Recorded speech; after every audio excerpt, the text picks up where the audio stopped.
The millionaire sees the nanny on the road, and what he discovers changes their lives forever. A starving maid like you will never lay a finger on my granddaughter again. Get the hell off my farm before I throw you to the dogs. Doña Eulalia Cifuentes' voice cracked like a whip under the scorching Jalisco sun. Her words bounced off the whitewashed walls of the Casa Grande and pierced Amparo Quintero's chest like red-hot knives.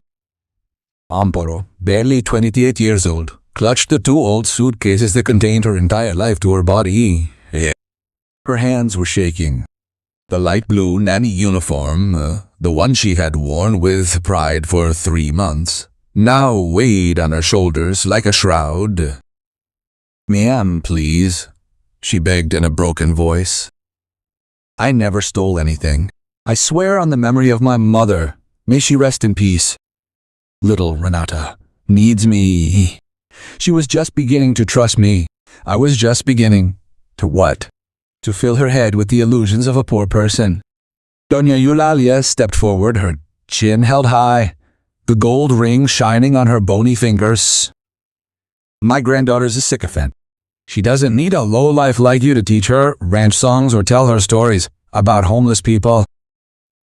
I found my late daughter-in-law's necklace among your things. That's enough. You're a thief, and thieves end up on the streets or in jail. It's up to you." "I didn't put that necklace among my things," Amparo murmured, tears sliding silently down her cheeks. "Someone hid it there to hurt me." "You know that, ma'am. You know that I love that girl as if she were my own." "That's precisely why you're leaving," the woman replied. Old woman. And for a moment, just a single moment, something like fear crossed her cold eyes before they hardened again. "Sebastian, Aurelio, get her out." Two farm workers, hats in their hands and their eyes fixed firmly on the ground in shame, loaded Amparo's suitcases and then escorted her all the way to the wrought iron gate. Oh, neither dared to look her in the eye. They left her on the other side, on the dirt road under the midday sun. More than 6 kilometers from the nearest town, the closed with a metallic slam that sounded like a sentence. Amparo stood for a moment not knowing which way to go. The dust from the road stung her throat. In the distance, the fields of ashes stretched out in silent blue rows until they disappeared into the hills, beautiful and indifferent to her misfortune. She took a breath, picked up her suitcases, and began walking. She walked for almost an hour until she reached an old bus stop. A small roof of rotted wood next to a crooked post. The only thing between her and the relentless sun. Abo. She sank onto the cement bench, exhausted, her feet swollen inside her worn-out shoes. She had no money except a few coins. She had nowhere to go. Her only family, a distant aunt in Zacatecas, had died the previous winter. And so, alone at last, with no one to see her, Amparo covered her face with one hand and broke down inside. She cried for the injustice. She cried for her tarnished name. But most of all, she cried for Renata. Because as the tears ran through her fingers, the memories came flooding back. The first time she had seen the little girl, 3 months ago, in that immense silent mansion, Renata had been 6 years old and had enormous, dark eyes full of something that Amparo recognized immediately. A pain too great for such a small body. "She doesn't speak," the housekeeper had warned her in a low voice the first day. "She hasn't said a single word since Mrs. Elvira, her mother, died almost 2 years ago.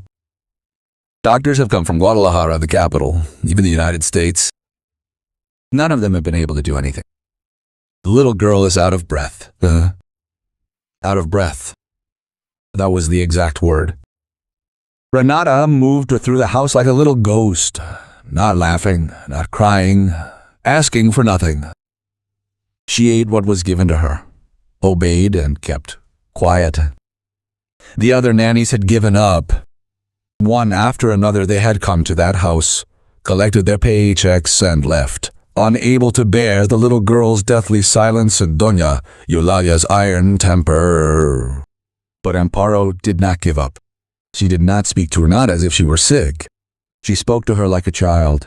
She sang to her the songs that her own mother had sung to her when she was little. He would bring her wildflowers from the countryside and put them in a jar next to her bed. She would sit on the floor next to her, without demanding anything, and would tell her stories of princesses who lived in castles of agarwood and who learned to fly after believing they never could. And little by little day, something began to change. First, it was a look. Renata, who never looked up, began to look for Amparo with her eyes when she entered the room, was dim. Then it was a hand. One afternoon, while Amparo was brushing her hair, the girl grabbed her fingers and didn't let go for an hour. Then came the shy, fleeting smiles, like rays of sunlight between clouds. And just 3 days before she was thrown out, the greatest miracle of all had happened. They were in the garden. Amparo was throwing the petals of a bougainvillea into the air, and Renata, for the first time in almost 2 years, had let out a little laugh. A crystal-clear laugh, brief but real. Amparo's eyes had filled with tears of joy. She felt that she was about to recover something that everyone had thought was lost. 3 days later, Doña Eulalia found the necklace of the late Elvira in her suitcase. Now, sitting at that solitary stop, Amparo finally understood what she had not wanted to see. The lady had not run by the necklace. She had run because the girl was beginning to heal, because Renata was beginning to love her. And for some reason that Amparo could not understand, that terrified Mrs. Eulalia Cifuentes. And there was another reason. One that Amparo kept deep inside, and that she had never confessed to anyone in that house. 2 years before arriving at the hacienda, Amparo had lost her own daughter, a girl who barely managed to breathe for a few days in the hospital in Guadalajara. A girl who slipped from her arms without her being able to do anything. Ever since then, a hole had eaten away at her chest. And when she saw Renata's sad eyes for the first time, she felt that fate was returning to her in some mysterious way, a piece of what life had torn from her. Taking care of that silent girl had not been work, it had been a way of breathing again. Ooh. "Forgive me, my girl," she whispered to the wind. "Forgive me for leaving you alone again." The sun was beginning to set. No buses were passing. The road remained empty, hot, endless. That's when she heard it. The deep, elegant purr of an expensive engine approaching along the dirt road.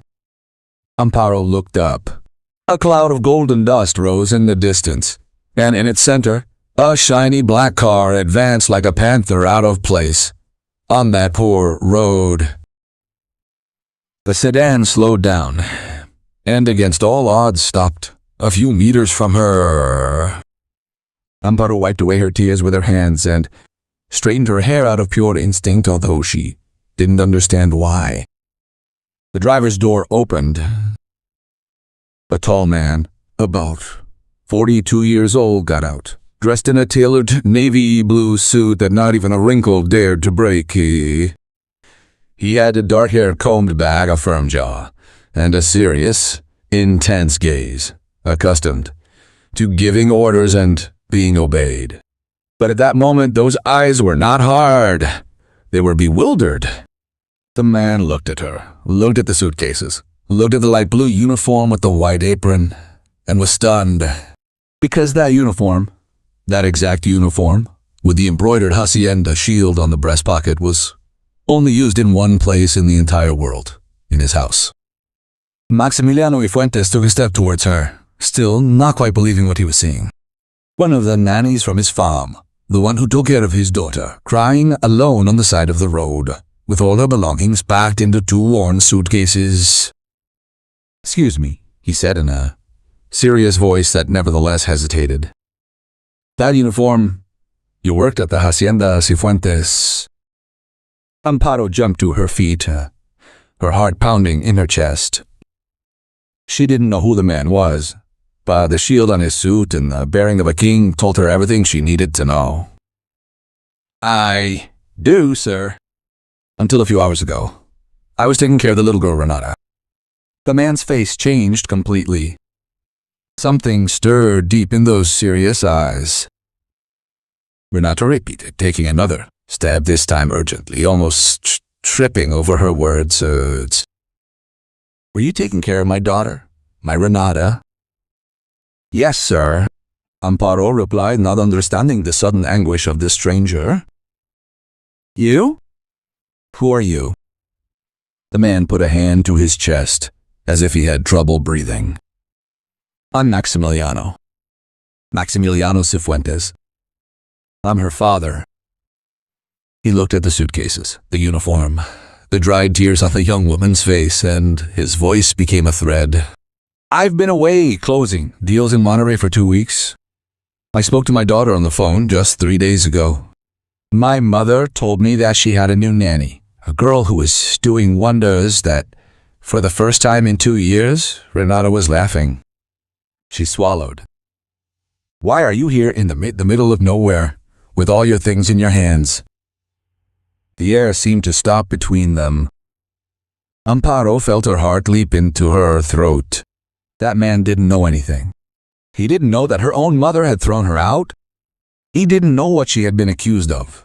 And from the way he looked at her, with hope, with fear, with something burning in the depths of her eyes, she knew that what she was about to tell him would split that afternoon in two forever. Mr. Cifuentes, Amparo said with a trembling voice, I didn't leave. They fired me. What do you mean they fired her? Maximiliano Cifuentes' voices suddenly hardened. Who fired her? Amparo lowered her gaze. Her knees trembled. Telling the truth could cost her more than her dignity. It could cost her the last shred of hope, but she had nothing left to lose. Her mother, sir, Doña Eulalia, took a deep breath. She said that I had stolen a necklace from her late wife, which she found among my things. But I swear to you on all that is sacred that I never touched anything in that house except to serve her. Someone put that necklace in my suitcase and threw me out this morning with 2 laborers to the gate. Maximiliano was silent for a long time. The hot wind stirred the rows of Nanny's. Something in his jaw tensed, as if an old suspicion was beginning to take shape. My mother, he murmured, has fired 11 nannies in 2 years. 1. Amparo looked at him in astonishment. 1. Maximiliano ran a hand over his face. Every time one of them got too close to Renata, she would find an excuse to throw her out. I thought it was her character, that none of them seemed good enough for us Cifuentes. He looked up at Amparo and, for the first time, really looked at her. Not as an employee, but as a person. But you, my daughter, laughed with you. Do you know what that means to me? My daughter hasn't said a single word since we buried her mother. Not dad, not water, nothing, nothing. 2 years of silence, and suddenly on the phone, my mother tells me as if she didn't mean it that the girl laughed in the garden with a new girl. Her voice broke, and 3 days later, that girl woke up lying on a road. Amparo didn't say anything. It wasn't necessary. Get in the car, Maximiliano said suddenly. Sir, not me. Please. It wasn't an order. It was a plea disguised as a strong man. Get in. I'm going to take you back and we're going to clear this up once and for all. Amparo hesitated. Returning to that house meant facing Doña Eulalia again. The shouting, the humiliation. But it also meant seeing Renata again. And that weighed more than all the fear in the world. The interior of the sedan smelled of fine leather and a discreet cologne. Amparo sat on the edge of the seat, rigid, with her hands in her lap, aware of every speck of road dust that clung to her uniform. Maximiliano started the engine and they turned around. For a while they traveled in silence. Then he spoke without taking his eyes off the road. "How did you do it?" he asked. "Sir, make me laugh. Make me trust you." The best specialists in the country came to my house. Psychologists, therapists. I offered a fortune to a doctor in Houston. None of them could get my daughter to say a word. And you, in 3 months, Amparo looked out the window at the blue fields passing by. "I didn't do anything extraordinary, sir," she said quietly. "I just didn't treat her like a problem that needed fixing. I treated her like a sad child. I sat with her in her sadness, unhurriedly. Sometimes all a broken heart needs is not to be fixed quickly. It is for someone to by its side while it heals." That was all I did. I stayed. Maximiliano gripped the steering wheel. Out of the corner of his eye, Amparo saw the Iron Man blink to contain something. "My wife, Elvira, died in an accident," he said suddenly, as if he needed to say it out loud. "Renata was 4 years old. She was home when it happened. We never knew exactly what she saw, but she didn't speak from that night on." She swallowed. "And instead of staying with her, as you say, I buried myself in work, traveling, business factories. I left my mother to take care of the only thing I had left in this world." She shook her head. "What kind of father does that?" "One who was also broken, sir," Amparo said softly. "Pain doesn't make us bad. It just makes us clumsy when it comes to loving." Maximiliano looked at her for a second, surprised, as if those words had touched a place that had been padlocked for years. They spent the rest of the journey in silence, but it was a different kind of silence. A silence that no longer stopped, or rather, united.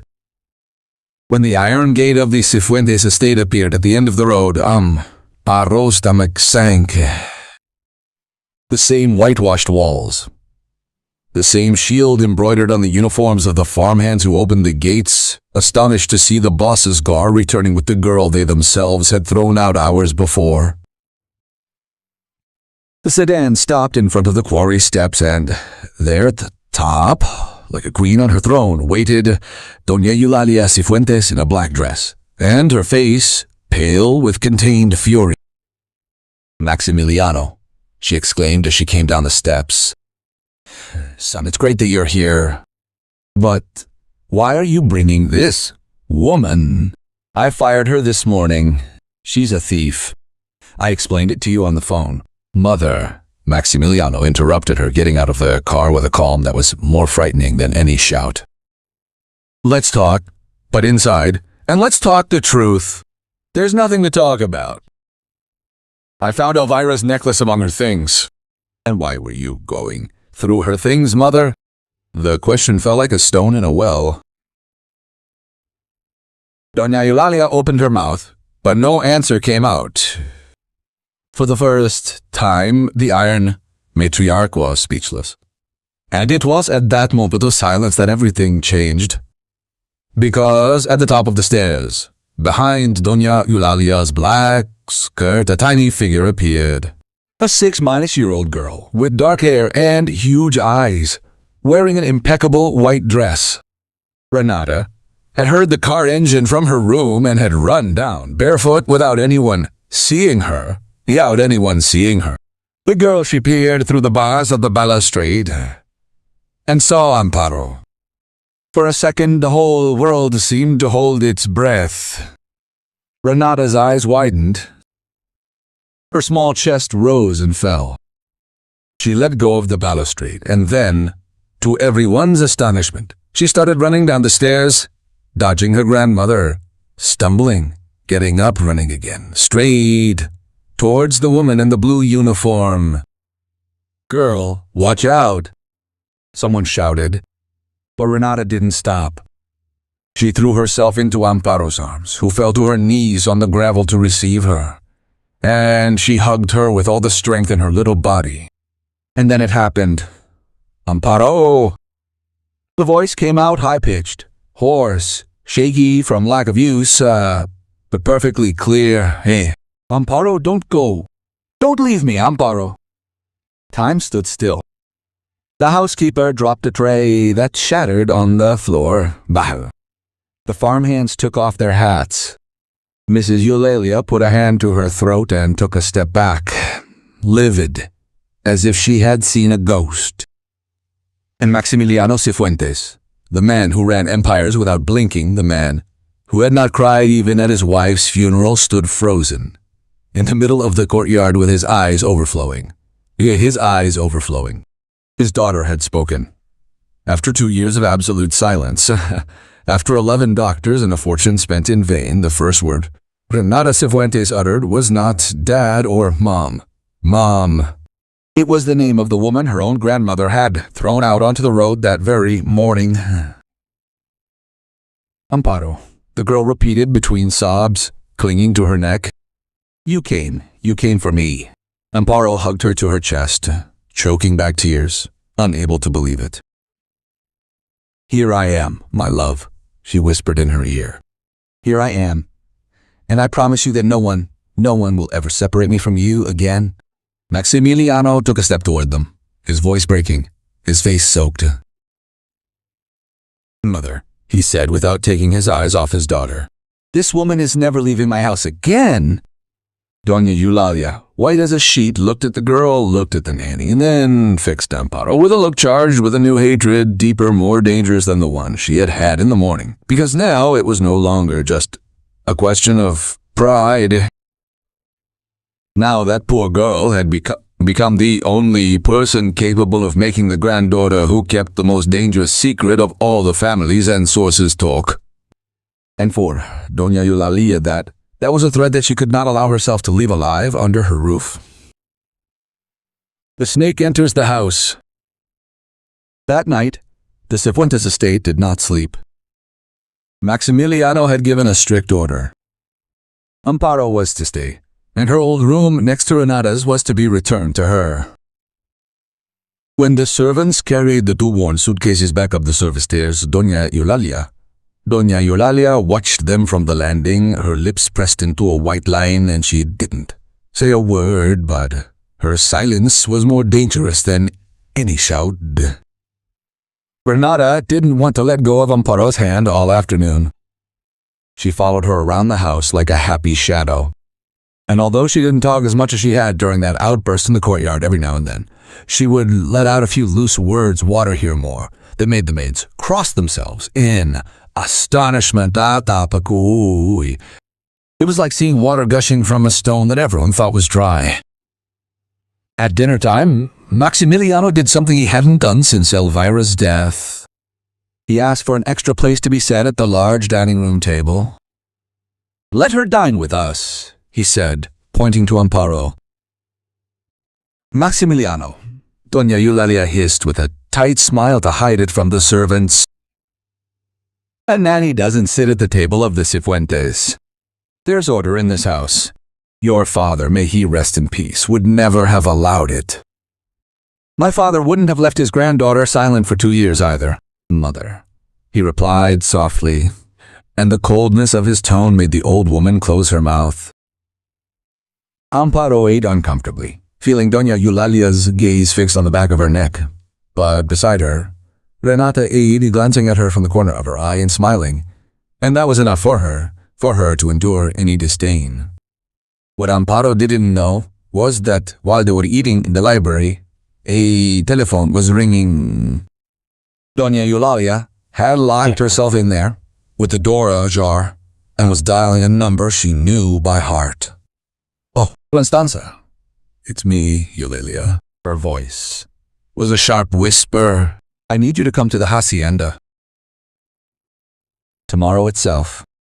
We have a problem. And her name is Amparo Quintero. A hanger-on who has wormed her way into the hearts of my son and my granddaughter. If we don't act quickly, my dear, in a month that starving woman will be the new Mrs. Fuentes. And you and I can't allow that, Eddie. On the other end of the line, a feminine voice, soft as silk and cold as steel, he replied, Don't worry, Eulalia. I'll be there tomorrow at noon. You prepared the ground for me with Maximiliano for months. I'm not going to let a maid take him away from me now. I know men like your son well, and I know even better how to get rid of women who get in the way. Doña Eulalia smiled for the first time all day. Constanza Arteaga arrived the next day, punctual as a sentence. Her shiny red sports car kicked up dust in front of the steps. A woman of about 35 got out tall, with perfectly combed brown hair, dressed in an ivory linen outfit that was worth more than a year's salary for a temporary worker. She wore designer sunglasses and a smile practiced in front of the mirror. Maximiliano, she exclaimed, opening her arms as she saw him leave. Your mother told me you were having a hard time. I couldn't stay in Guadalajara without coming to keep you company. That's what old friends are for, right? Maximiliano greeted her politely but without warmth. Constanza was the daughter of a business partner of his late father, an elegant woman his mother had been pushing at him for months as a candidate for his wife in. He had always been able to dodge the subject, but that day, he was in no mood for arguments. Come in, Constanza. You're at home. It was as they entered the hall that Constanza's eyes met Amparo's for the first time, who was coming down the stairs with Renata by the hand.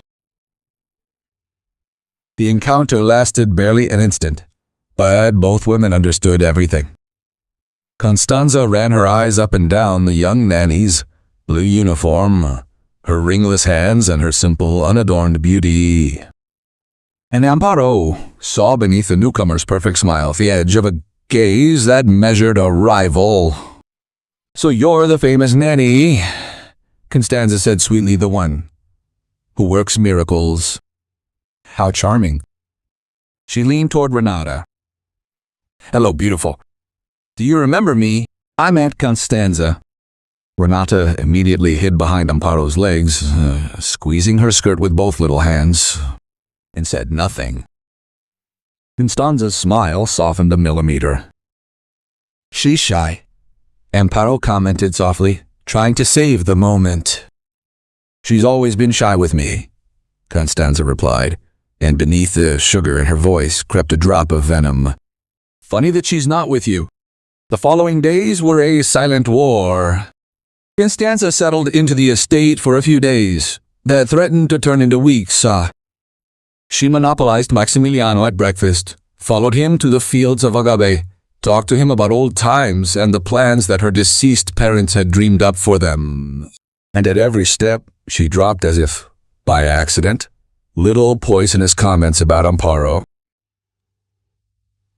I don't want to butt in, Max, but don't you think it's strange that the girl has grown so fond of a stranger? Sometimes these girls know how to win over a child just to secure a roof over their heads. I've seen cases. You have to be careful who you let into your home. Maximiliano listened to her in silence. He didn't believe her, but doubt, like a drop of water, when it falls and falls without stopping, ends up boring into the hardest stone. Constanza wasn't satisfied with words.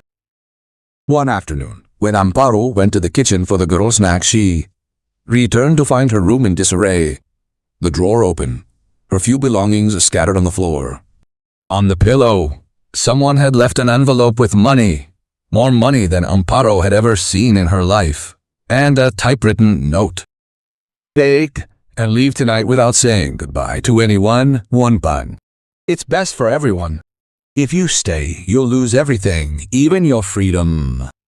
Amparo understood the message. It was both a bribe and a threat.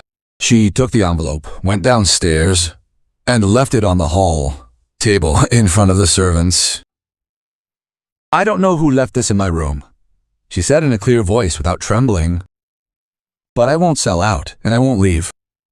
Let them return it to its owner. Constanza, who was pretending to read a magazine in the living room, looked up with an arched eyebrow and an icy smile. Amparo held her gaze without lowering hers. That night, the two women knew that war had been declared in earnest. Amparo, for her part, concentrated on the only thing that mattered, Renata. And the girl continued to flourish. One morning she drew for the first time. Another afternoon she asked to be told a story. Each new word was a victory that Emperor kept in her heart like a treasure. It was one of those afternoons when Maximiliano found her in the garden, sitting on the grass, teaching Renata how to make crowns with bougainvillea flowers on anans. He stood watching them for a while from the hallway, without them noticing. His daughter's laughter, a laughter that he thought was lost forever, floated in the golden air of the sunset. "I haven't heard that sound in 2 years," he said, finally approaching. Amparo was startled and tried to stand up, but Maximiliano stopped her with a gentle gesture and sat down on the grass next to them. Something unthinkable for a man in his position. "Please stay," he said. "I don't want you to get up every time I arrive. Everyone in this house is afraid of me. Even my own mother speaks to me carefully. You're the only one who tells me things to my face." He looked at her with a new warmth. "I don't know how to thank you for what you've done for my daughter." "You don't have to thank me for anything, sir," Amparo replied, placing a small wreath of flowers on Renata's head. "Your daughter has given me more than I could ever give her." Maximiliano looked at her for a long time, and something stirred in his chest that he hadn't felt in years. But before he could say anything else, Constanza's sharp voice interrupted them from the hallway. "Max, the lawyer is calling you. It's urgent." And her gaze fixed on the scene in the garden burned with poorly concealed jealousy. But then, one night something happened that changed everything. Renata had a nightmare. Amparo ran to her room and found her sitting up in bed, trembling, her eyes wide open and her face bathed in sweat. She hugged her, rocked her, and whispered that everything was okay. "What did you dream about, my love?" she asked sweetly when the little girl calmed down. Renata looked at her with her enormous eyes. It took her a while to speak, and when she did, her little voice came out like a thread of fear. "The stairs. My mother on the stairs, and my grandmother screaming." She clenched her fists. "It wasn't an accident, Amparo. I saw it. I saw who pushed my mother." Amparo's blood ran cold. "What are you saying, little girl?" she whispered. "What did you see?" But Renata, exhausted, was already closing her eyes, overcome by sleep, leaving this sentence hanging in the air like a sword dart.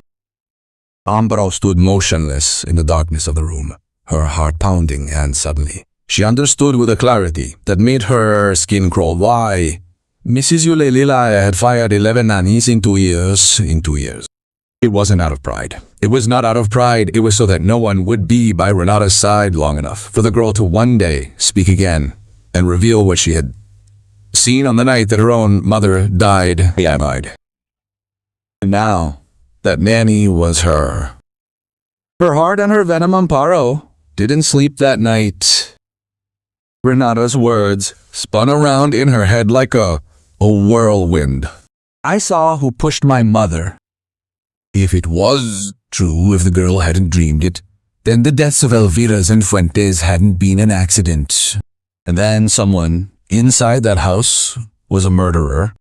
But who could she tell? Maximiliano? With what evidence, other than the broken sentences of a 6-year-old girl who was barely starting to talk? Mrs. Eulalia would accuse her of manipulating the little girl, of making up stories to win over the boss. They would throw her out again, and this time for good. And Renata would again be left alone with Mercedo.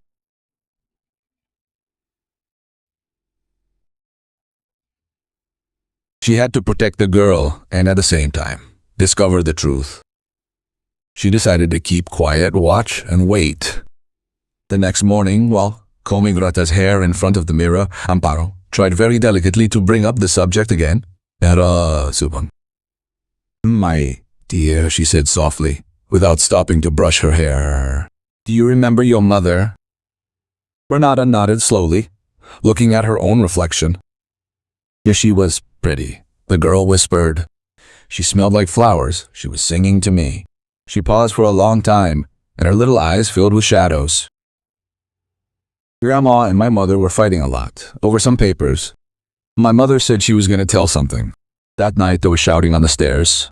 I looked out and the girl was suddenly speechless, as if an invisible hand covered her mouth, and she began to tremble. Now, my love. Amparo hugged her immediately, regretting having asked. You must not say anything you don't want to. I am here. You are safe with me. Renata clung to her, and little by little she calmed down. But Amparo had heard enough to chill her soul. Some papers. My mother was going to tell something. Whatever Elvira and Fuentes had discovered before they died, someone had silenced her forever. And that same person was still under that roof. What Amparo didn't know was that the danger didn't come only from the past. It also came from the present, dressed in ivory linen and expensive perfume. Constanza Arteaga had understood that money would not work with protection, so she changed strategy. If she could neither buy her nor scare her, she would destroy her in the eyes of the only man whose opinion mattered. Maximiliano began to weave his web with the patience of a spider. First, small things disappeared from the house. A pocket watch belonging to the late Dona Fuentes, some silver cutlery, a small jade figurine.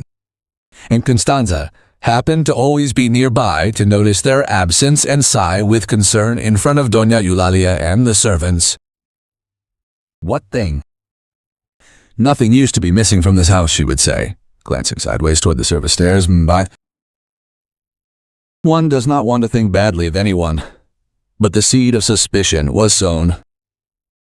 Meanwhile, with Maximiliano, Constanza deployed all her artillery of charms. She reminded him of the dances of his youth, the hunts on his father's estate, the plans that both families had dreamed up. She presented herself as the perfect woman of her world, educated, elegant, well-bred, everything that Amparo should be. But Maximiliano, to her frustration, seemed increasingly distant from her and more attentive to the nanny, because while Constanza acted, Amparo simply was. And that authenticity, without intending to, disarmed him. One rainy afternoon, Maximiliano entered the library and found Amparo arranging some books that Renata had checked out. He stood watching her from the doorway. Her hair was tied up carelessly. The sleeves of her uniform were rolled up, and she was humming an old ranchera song under her breath as she worked. My wife used to sing that song, he said suddenly. Amparo turned around, startled. Excuse me, sir. I didn't mean to. No. Maximiliano advanced toward her. I like hearing you in this house. It's been a long time since anyone's. He stopped in front of the unlit fireplace with a vacant gaze. You know, I've spent 2 years thinking that my daughter's silence was an illness that no doctor could cure. And it turns out that all she needed was this life. Someone to fill the house with songs and flowers and stories. He looked at her. You gave me back my daughter Amparo, and without realizing it, you're giving me something back too. Amparo's heart skipped a beat. For an instant, the space between them was charged with something both warm and dangerous. Here, she murmured. I'm just the nanny. Stop calling me sir, he said quietly. My name is Maximiliano. Outside, the rain pattered against the windows. Inside, two hearts that life had broken silently recognized each other. And from the hallway, hidden behind the half-open door, Constanza Arteaga watched the scene with white knuckles from clenching her fists. That night, Constanza looked for Doña Eulalia in her rooms. She closed the door behind her. This is getting out of hand, Eulalia, she said, dropping her mask of sweetness. Your son looks at her like he hasn't looked at me in all these months. If we continue to be lukewarm, we'll lose. I need you to help me with something stronger. Something that leaves no doubt. Doña Eulalia, sitting in front of her dressing table, slowly removed her pearl earrings. Buddy, there's something I haven't told you, Constanza, the old woman murmured. And for a moment her voice lost all its arrogance and sounded almost fearful. That girl is more dangerous than you think. Not just because of my son. That little girl, Renata, is starting to remember things. Things from the night Elvira died. And if that starving woman is still here, waking the girl, sooner or later the truth is going to come out, A truth that would sink us both. Constanza looked at her with renewed interest. What a truth, Eulalia. One that you're going to help me bury forever, the old woman replied, staring at her. You want my son. I want my peace of mind. If we get rid of Amparo Quintero, we both win. But we have to do it right. We have to do it in a way that Maximiliano himself throws her out with his own hands and never wants to see her again. The two women smiled at each other in the mirror, and in that shared smile there was something of a pact and a lot of venom. That same week, Amparo received the first stab. It was during lunch. They were all in the dining room. Maximiliano, Mrs. Eulalia, Constanza, Renata, and Amparo. When Constanza put her fork down on her plate with a dramatic clink. Max, my dear, I hate to have to say this in front of everyone, but I can't keep quiet anymore. She put a hand to her chest. My ring, my mother's engagement ring, may she rest in peace. The only memento I have of her has disappeared from my room. A thick silence fell over the table. I'm sure it's a misunderstanding, Constanza continued, with perfectly measured tears welling up in her eyes. But someone entered my room, and the only new person in this house, the only one who has access to all the rooms, who comes and goes without anyone asking her anything, is a... She left the sentence hanging in the air and looked at Amparo. All eyes fell on the young Nanny. I haven't touched anything of hers, Amparo said, turning pale but with a firm voice. Of course not. My daughter, Doña Eulalia, intervened with a false sweetness that chilled the blood. Of course not. Although we already know what happened with my poor daughter-in-law's necklace, right? Habits don't just disappear like that. Mother. Maximiliano's voice cracked, but Constanza was already playing her final card. Just to clear your name, my dear, she said, addressing Amparo with false compassion. Would you mind if we searched your room? I'm sure we won't find anything. That way you'll be free of all suspicion. Maximiliano hesitated for a tenth of a second, but Amparo saw him. She saw the doubt cross his eyes. She saw the weight of his mother's words and of Constanza now finally giving the stone, and that moment hurt him more than any accusation. Go ahead, said Amparo, standing up with dignity. Search whatever you want. I have nothing to hide. They all went up. Constanza in front, with a restrained smile. Doña Eulalia behind, expectant.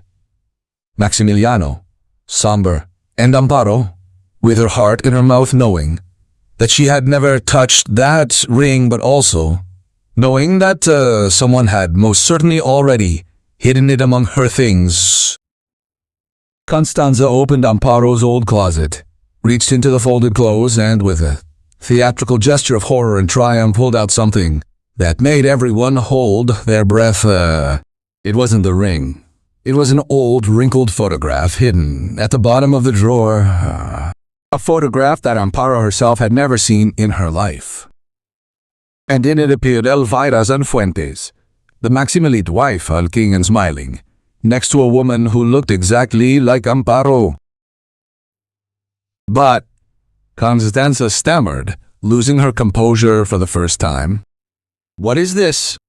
Maximiliano took the photograph with trembling hands, looked at it, looked at Amparo, looked at the photo again, and with a voice cracking with bewilderment asked what everyone was wondering. Amparo, why does my late wife appear hugging you in a photo from years ago? If you never knew her. Elvira's secret. Amparo, why does my late wife appear hugging you in a photo from years ago? if you never knew her. Amparo took the photograph with trembling hands, looked at it closely, and the floor seemed to move beneath her feet. "This is not me, sir," she said in a weak voice as my mother. "It's Rosario. My mother died 4 years ago." A murmur ran through the room. Doña Eulalia, by the window, turned pale and grabbed the back of a chair. Instanza, who had orchestrated the ring trap, looked at the photo without understanding, feeling that control was slipping through her fingers. "Your mother?" Maximiliano frowned. "But then, that's impossible. Elvira was born in Guadalajara. In a family..." She stopped, looking at her own mother. "Mother, did you know anything about this?" "Of course not," Doña Eulalia blurted out too quickly. "How should I know about your wife's poor friends? This is one of the many lies this hanger-on tells her. She probably faked the photo to get into our lives. Throw this woman out at once, Maximiliano." But for the first time, Maximiliano didn't obey his mother. Something in the old woman's panic smelled rotten to him. "No one is going to throw anyone out until we understand what's going on here," he said, putting the photo in his jacket pocket. "Constanza, your ring will turn up. Amparo, go and rest. We'll talk calmly tomorrow."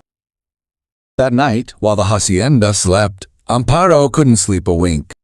Photo burned into her memory. Her mother, Rosario, a humble seamstress who had raised her alone in a town in Zacatecas, had never told her about the Cifuentes. How was it possible that she could be seen hugging Elvira, dressed in elegant clothes, smiling as if they were part of the same family? At midnight, a gentle hand knocked on her door.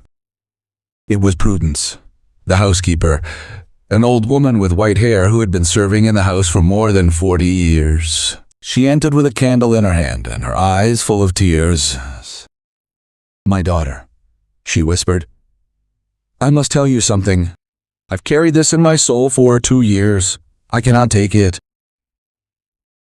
When I saw that photo this afternoon, I finally understood what the late Mrs. Elvira never managed to say." Amparo let her in and closed the door. "Please sit down, Prudence. Tell me everything." The old woman sat on the edge of the bed, wringing her hands. Mrs. Elvira was not from a wealthy family, as everyone believes. Her father, Don Genaro, started out with 2 families, a legitimate one, Elvira's, and a hidden, humble one in Zacatecas. From that second family, another girl, Rosario, was born. She looked Amparo in the eyes. "Your mother, my daughter.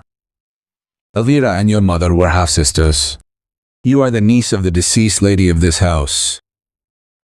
And that girl who sleeps in the next room, Renata, is your blood cousin?" Amparo put both hands to her mouth, unable to breathe. "No, it can be. It's the truth, my daughter. Mrs. Elvira discovered it shortly before she died. She found her father's papers hidden away, and learned that before he died, Don Genaro had left part of his inheritance to the family in Zacatecas. To your mother, Rosario. An inheritance that never arrived, because someone intercepted it. Someone kept the land and the money that belonged to you. Who? Amparo asked, although she was already dreading the answer. Prudencia lowered her voice to a trembling whisper. Doña Eulalia, when you got married, when Señora Elvira married Señor Maximiliano de Cifuentes, the Cifuentes family administered all of Don Genaro's estate. Doña Eulalia discovered the debt to the hidden family and buried it. Buried it. She kept everything for herself, and when Elvira found out, when she found the papers and swore that she would look for her sister Rosario and her niece to return what was theirs, Prudencia broke down.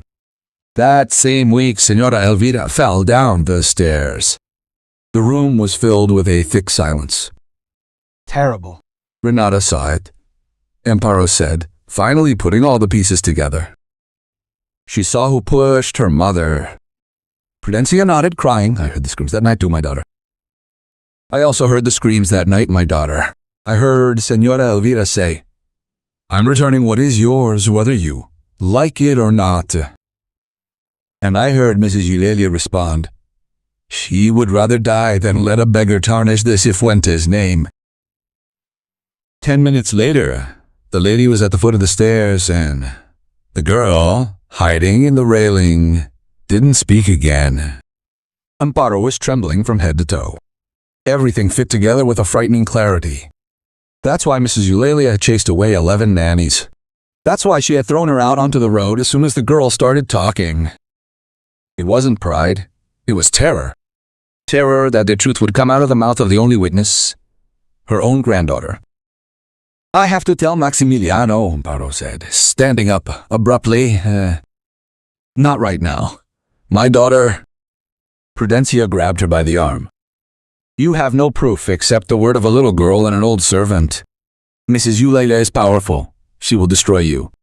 You need to find those papers. Only papers can speak louder than she can. But it was too late, because while they were talking, a shadow had stopped on the other side of the door.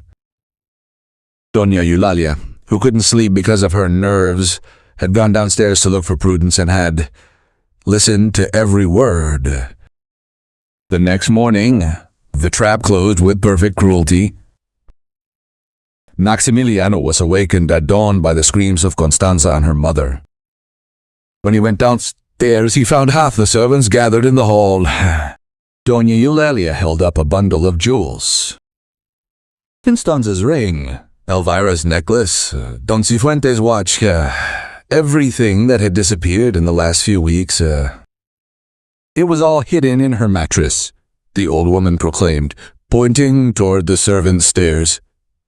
We found it this morning. I told you, son. I told you that woman was a thief. And not only that, last night I heard her planning with the poor Prudence she has deceived. How to get the family inheritance by inventing a false relationship with your deceased wife, Anif. She wanted your fortune, Maximiliano. That's why she got into your daughter's heart. Amparo, who was coming downstairs at that moment with Renata, by the hand froze. That's a lie, she said in a broken voice. Never. I never. But Maximiliano looked at her with a mixture of pain, betrayal, and fury that tore at her soul. He held the jewels in his hand. He held his mother's words. He held the inexplicable photo. And the doubt that Constanza had sown for weeks finally blossomed in his chest like a poisonous weed. Is it true that last night you were talking about my family's inheritance? He asked in an icy voice. Yes, but that's not enough for me. Maximiliano closed his eyes for a moment, and when he opened them, something had broken in them. Pack your things. I want you to leave my house today. Dad, no. Renata's voice exploded, high-pitched, desperate. Don't chase her away. She's telling the truth. Grandma. But Mrs. Eulalia stepped forward and grabbed the girl's arm tightly. The girl is confused. He has manipulated her, he said, dragging her toward the stairs. Take her to her room. Renata looked at Amparo with panic-stricken eyes. She opened her mouth to scream again, but terror, the old terror that had silenced her for 2 years, suddenly closed her throat and the girl was left speechless. Once more. Amparo, her heart shattered for the second time, picked up her 2 suitcases. But this time, as she crossed the iron gate, she did not cry. She walked down the same dirt road as that first day, but her head was no longer empty of pain. It was burning. It was burning with determination. As she advanced through the fields of age, a memory suddenly struck her clear as a lightning bolt, Before she died, her mother Rosario had left her an old tin box, tied with a ribbon, with the order not to open it until life had put her against the wall. There I keep the only valuable thing your grandfather left us. My daughter, she had said in a faint voice. Someday you will know what to do with it. Amparo had never opened it. The box was still kept in the small room she rented in town, under her dusty bed. And for the first time in 4 years, she understood that the box didn't contain memories. It contained evidence. This time, she swore that she would return, and that when she did, she would bring the truth with her written on paper, with confirmations and seals that not even all the Cifuentes' fortune could erase. The storm at the Cifuentes' estate once again sank into silence. But this time, it wasn't the sad silence of before. It was a sick, agonizing silence. Ever since Amparo crossed the gate, Renata stopped talking, stopped eating, stopped looking into anyone's eyes. She spent hours sitting by her bedroom window with her forehead pressed against the glass, watching the dirt road where the only person who had made her feel safe had gone. At night, Prudencia would hear her calling out one name in her dreams, over and over again. Amparo. Amparo. Maximiliano watched her break down and felt his soul breaking. He had thrown the nanny out, convinced that he was protecting himself from a liar, but day after day, doubt gnawed at him. Why had Constanza smiled in such a strange way when the jewels appeared? Why had Constanza smiled in that strange way when the jewels appeared? Why had his mother turned pale at the sight of a photograph? And why had Renata, his own daughter, screamed with such desperation that Amparo was telling the truth? And above all, why was his little girl dying of sadness over a woman who, according to her mother, had only come to steal? One night he couldn't stand it anymore. He went down to the kitchen, where Prudencia was preparing linden tea for the girl, and closed the door. "Prudencia," he said in a serious voice, "you served this house for 40 years. You served my wife. I loved her. I need you to look me in the eye and tell me the truth. What really happened the night Elvira died?" The old woman put down her spoon. Her hands trembled. And then the dam that had held back 2 years of fear finally broke. "Forgive me, sir. I am sorry for keeping quiet for so long. I was afraid of my mother, but I can't take it anymore."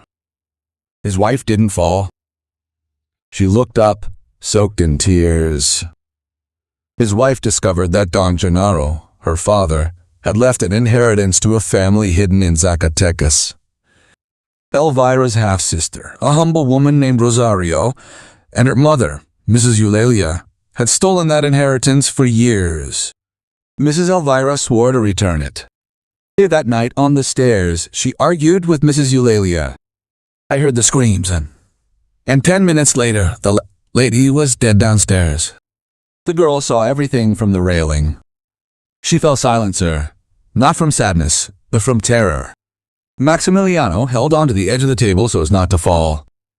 "The photograph," murmured the woman, "identical to Amparo." "It was Rosario, sir, Amparo's mother." Prudencia took a breath. "Amparo Quintero is the niece of his late wife, and Renata. Renata is Amparo's blood cousin. That's why the girl loved her from the first day. Blood calls, Lord. Blood always calls." The whole world had come crashing down on Maximiliano Cifuentes. He hadn't thrown out a thief. He had thrown out his wife's blood. He had put the only real family his daughter had left on the road, and he had done it believing in the same woman who, by all indications, had killed Elvira. "My God," he whispered with his hands over his face. "What have I done?" He ran up to the office that had been Elvira's and that had been locked for 2 years. He opened it. He rummaged through drawers, books, boxes, and at the back of a false bottom drawer, hidden where only a desperate heart could look, he found a notebook in his wife's handwriting. He opened her diary with trembling hands and read the last pages. Elvira wrote about the discovery of her father's papers, about the sister she never knew, about her decision to look for her. And in the last entry, dated the day before her death, there was a single line that made his blood run cold. "Tomorrow I will tell Eulalia that I intend to return everything. May God protect me. That woman is capable of anything in order not to tarnish the family name." Maximiliano clutched the notebook to his chest and cried like he had never cried in his life. For Elvira. For his daughter. and for the injustice he himself had committed against Amparo. He had to find her. He had to ask for forgiveness. He had to bring her back. When he left the office with the diary in his hand, his mother was waiting for him in the hallway, feigning serenity. "Son, what are you doing awake at this hour? Stop torturing yourself over that woman. You did the right thing by shutting up, Mother." Maximiliano's voice cut through the air like a knife. It was the first time in his life he spoke like that. "I have read Elvira's diary. I know about the inheritance. I know about Rosario. I know what my wife was planning to do the day before she fell down the stairs." He took a step towards her, and Doña Eulalia recoiled, pale. "And I swear on Elvira's memory that I will find out exactly what happened that night, even if the truth destroys me too." "You are mistaken, Maximiliano," the old woman stammered, losing her iron composure for the first time. "Those are the delusions of a sick woman fantasies. We'll see who's sick with what," he replied, and left her there, trembling, while he went downstairs to get his car keys. But fate had other plans that night.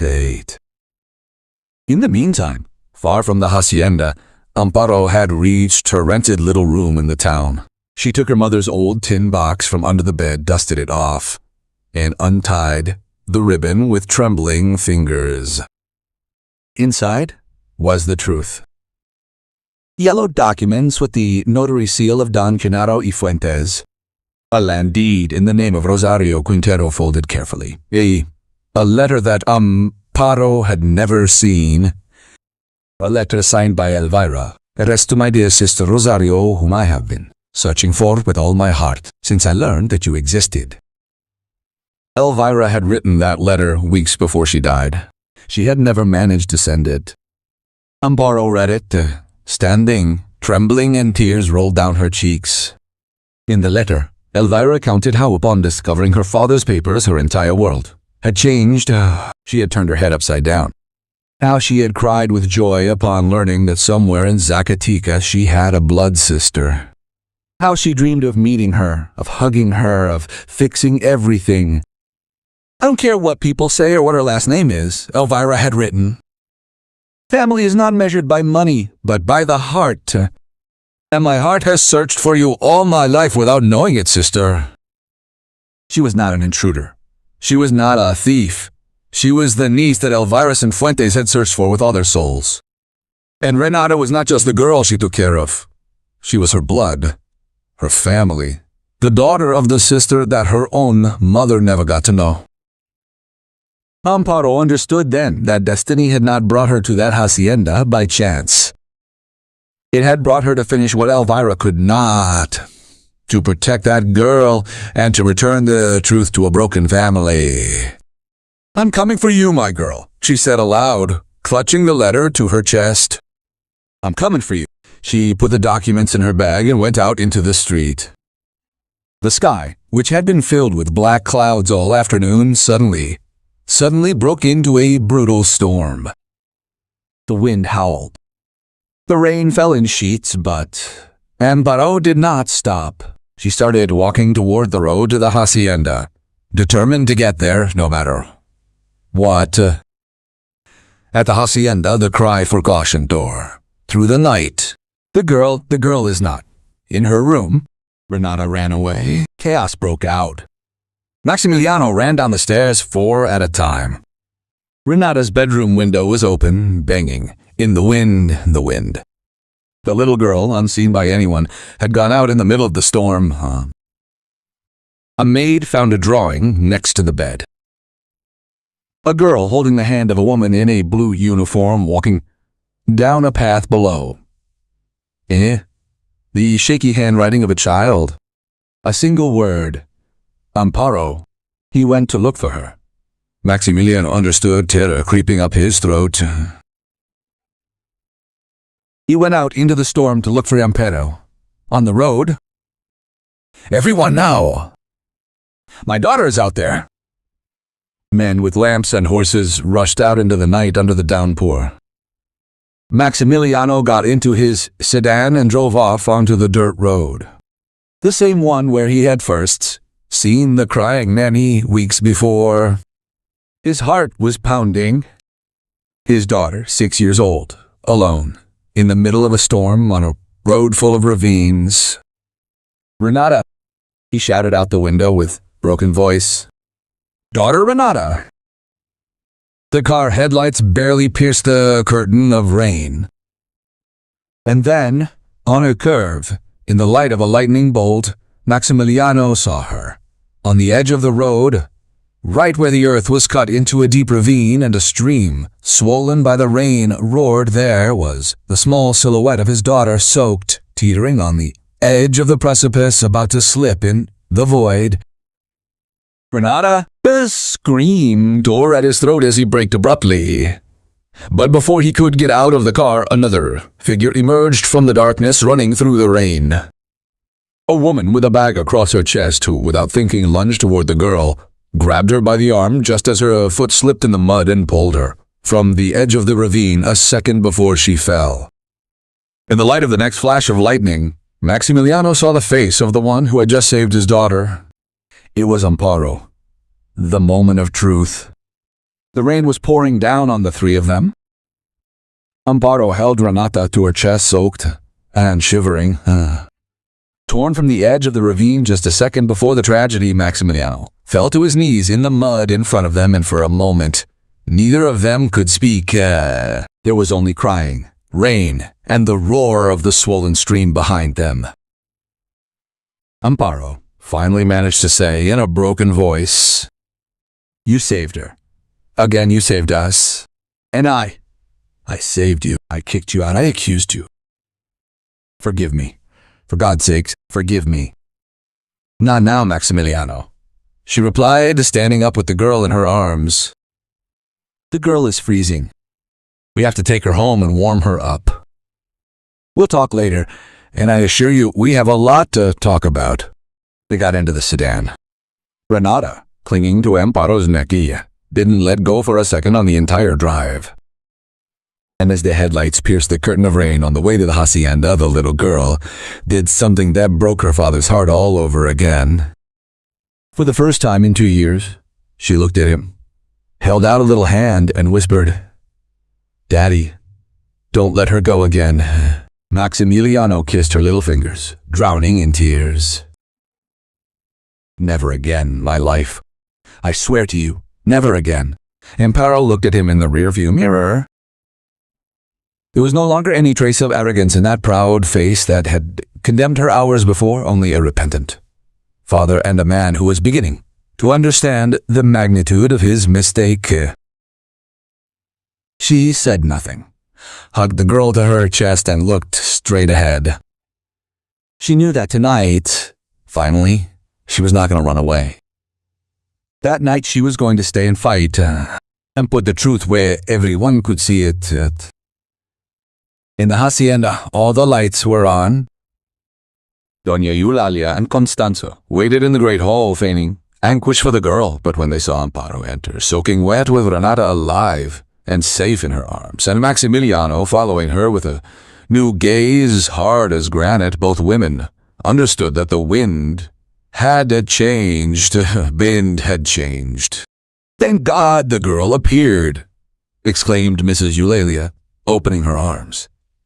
"But, son, why did you bring her back?" "Sit down, mother," said Maximiliano, and his tone admitted no reply. "You too, Constanza. Prudencia, call all the servants. I want witnesses. What is going to be said tonight is going to be said in front of everyone." The room filled with servants in silent silence. Amparo handed Renata, wrapped in a blanket, into Prudencia's arms, and then took a bundle of papers from her crossbody bag, protected from the water in a burlap bag. She placed them on the coffee table, one by one. "These are the notarial documents of Don Gennaro Cifuentes," she said in a clear and firm voice. "Deeds to land and an inheritance left in the name of Rosario Quintero, my mother, the secret half-sister of his wife Elvira." She unfolded the last page. And this is a letter written by Elvira herself, weeks before she died, looking for the sister she never knew. I didn't come to steal anything from you. I am the niece of his late wife, and Renata is my blood cousin. A murmur of astonishment ran through the servants. Doña Eulalia jumped to her feet. That's a forgery. Maximiliano, you can't believe her. Before you say anything, ma'am, Amparo interrupted her, raising a hand, and her voice, although soft, filled the entire room. I want to make something very clear in front of everyone. I didn't come to this house for money. When I crossed that gate the first time, I knew nothing about inheritance or surnames. I was just a woman, poor girl who needed work, and I fell in love with a sad girl who didn't speak, without knowing that she had the same blood as him. He looked at Renata with eyes full of tears. I don't want your fortune, Mrs. Eulalia. You can have every peso, every hectare of agave. All I want is justice for Elvira, the sister I never knew, and for this girl to never be afraid again in her life. That is priceless. And you can't take that away from me. The words fell like a slab on the conscience of everyone present. Some of the maids were crying silently. I believe you, mother, Maximiliano said then, taking the notebook from his pocket. Because I have Elvira's diary, with her handwriting, where she writes that she planned to return to this hidden family everything you stole from them, and where she writes, on the eve of her death, that you were capable of anything in order not to tarnish the family name. He advanced toward her. Do you want me to read that last page out loud, mother? In front of everyone. Doña Eulalia stepped back, livid, speechless. And then, a small voice rose in the living room. Grandma pushed my mother. Everyone turned. Renata, in the arms of Prudence, said, spoken. Her enormous eyes were fixed on her grandmother, and although she was trembling, her voice came out clearer than ever. Aye, the girl continued, from the railing. My mother said she was going to give her money to some poor people in Zacatecas, but Grandma yelled that she would die first, and pushed her. My mother rolled down the stairs, and then she did not move again. Tears streamed down her cheeks. I could not speak because Grandma told me that if I said anything, the same thing would happen to me. That is why I kept quiet. I was terrified until Amparo arrived. The silence that followed was absolute and crushing. Maximiliano approached his daughter before he taking her face in his hands. Looking at her face in his hands. What's saying? The silence.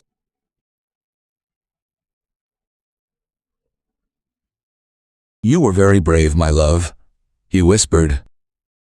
Braver than your father. Forgive me for not protecting you. That's over. No one here is going to hurt you anymore.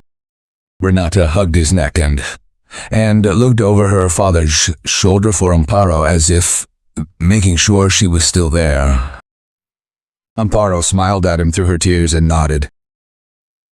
Here I am, my love. I'm not leaving. Doña Eulalia opened her mouth, closed it, looked at the horrified faces of the servants, looked at her son, and, finally, the iron mask she had worn her entire life fell off her face suddenly. I did it for this family, he stammered, his voice breaking, because of the last name.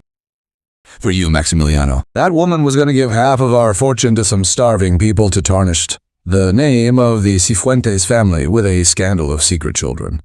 Boogie, I only wanted to protect what was ours. She killed my wife, mother, Maximiliano said, and each word came out like a piece of glass. She left my daughter mute for 2 years with her threats. She threw Elvira's blood out onto the road. And today my daughter almost killed herself because of everything you did. He closed his eyes. May God forgive her, because I don't know if I can. That's when Constanza, who had been watching everything with growing panic, tried to slip away toward the door. I have nothing to do with this, she said, rushing forward. I just came to visit. I didn't know anything about... no. Prudencia stepped forward, holding Renata. I saw you, Miss Constanza. I saw you enter the safe house with the jewels in your hand the morning they were found, and I saw you plan with Mrs. Eulalia how to get rid of this girl. You didn't come to visit. You came to help her destroy an innocent woman so you could keep the boss's house. Constanza paled. All eyes fell on her. They lie. They all lie. She screamed, completely losing her composure. Eulalia, tell them it's a lie. Tell them. But Mrs. Eulalia, collapsed in the armchair, no longer had the strength to defend herself. Maximiliano turned to one of the servants. I already spoke on the phone with the commander before leaving to look for my daughter, he said in an icy voice. The authorities are on their way. No one leaves this house tonight. Upon hearing that, Doña Eulalia's face was transfigured. A desperate animal light lit up her eyes. In a leap that was surprising for her age, she pounced on the coffee table. She snatched Elvira's diary and the letter, and ran toward the large lighted fireplace that was burning in the corner of the living room. Without proof, there's nothing, she screamed like a mad woman. Without papers, they could do anything to me. Let everything burn, no! Amparo shouted, throwing herself after her. But Doña Eulalia was already stretching her arm over the flames, with Elvira's diary and the letter about to fall into the fire. The new dawn let everything burn. But before Elvira's diary could touch the flames, a firm hand seized Doña Eulalia's wrist like a steel pincer. It was Maximiliano. No, mother, he said, with terrible calm, snatching the papers from her clenched fingers. The only thing that's going to burn here is the lie that this family has lived under for 2 years. Doña Eulalia struggled for a moment, but her strength abandoned her. She collapsed into the nearest armchair, suddenly transformed into a small, defeated old woman, while Amparo retrieved Elvira's letter and pressed it to her chest.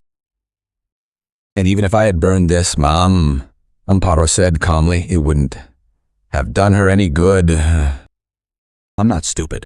Before coming to this house, I left certified copies of all my mother's documents with a lawyer in town, and the notarized originals are safe and sound at the notary's office in Guadalajara, where they've been registered for years. The truth can't fit in a chimney anymore, Doña Eulalia.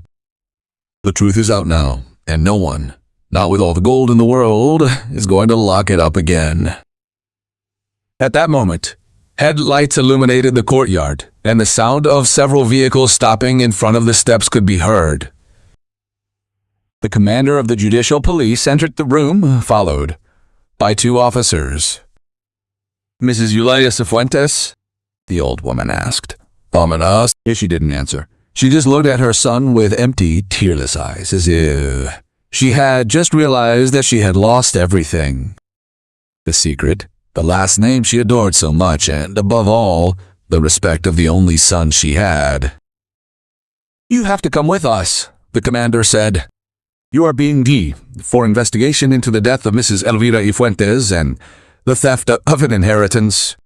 As she was being taken away, Ms. Eulalia paused for a moment next to Amparo. She opened her mouth, perhaps to insult her one last time, perhaps to ask for forgiveness. But no words came out. She lowered her head and let the officers lead her into the night. Constanza tried to slip toward the exit amidst the confusion. You're not leaving. Maximiliano stopped her, without raising his voice. Tomorrow I will press charges for defamation, for concealment, and for everything you did to destroy an innocent woman under my own roof. Today leave my house, Constanza, and never return. Your name throughout Guadalajara will be worth as much as your loyalty. Nothing. Constanza, white with humiliation, gathered her things and headed out into the storm without anyone telling God. Her elegant red car disappeared down the dirt road, as did her ambitions. And so, in a single night, the truth cleansed the Cifuentes estate of all the poison that had sickened it for years. Over time, justice took its course. Renata's testimony, Elvira's diary, Prudencia's confession and the notarial documents were enough for a Guadalajara court to pass sentence. Doña Eulalia Cifuentes would spend her last years answering before the law for what she had done. The news spread throughout the state, and many who for years had feared and revered the Iron Matriarch finally discovered what she was made of. Constanza Arteaga, for her part, had to leave Guadalajara. No decent family wanted to take her back and her beauty. Without the fortune she was pursuing no longer opened any doors for her. Prudencia, who had kept quiet for so long out of fear, received from Maximilian what she deserved, not punishment, but the gratitude of the house. "You were loyal to Elvira until the end," he told her. "You will have a place in this family as long as you live." And the old woman, who had no one else in the world, wept with joy when she felt for the first time in 40 years part of the family and not just a servant. 8 months later, the estate was different. Where before a deathly silence reigned, now a little girl's laughter ran through the sun-filled corridors. Renata, who had gradually returned to school, talked non-stop, sang, asked about everything, recovering in torrents the words that fear had stolen from her for 2 years. She went to therapy with a kind doctor from Guadalajara, not to fix her, but to help her heal. And every week she grew stronger, happier, more alive. Alel. Don Gennaro's inheritance had been restored by a judge's order. Amparo, however, did not want to keep the land. She put it in the name of a trust for the orphan children of the region in memory of her mother Rosario and her aunt Elvira, whom she never got to know. The money that cost a life should not be used to buy luxuries, she told Maximiliano. Let it be used to give life to others. And he, who had measured the world in fortunes his entire life, learned that afternoon what a person was truly worth. Because something else had happened. In those 8 months, Maximiliano and Amparo had fallen in love. It was not all at once or with grand declarations. It was in small ways. At breakfast, in the kitchen, in the afternoons, watching Renata play in the garden, in the long conversations in the hallway as the sun set over the fields of agave.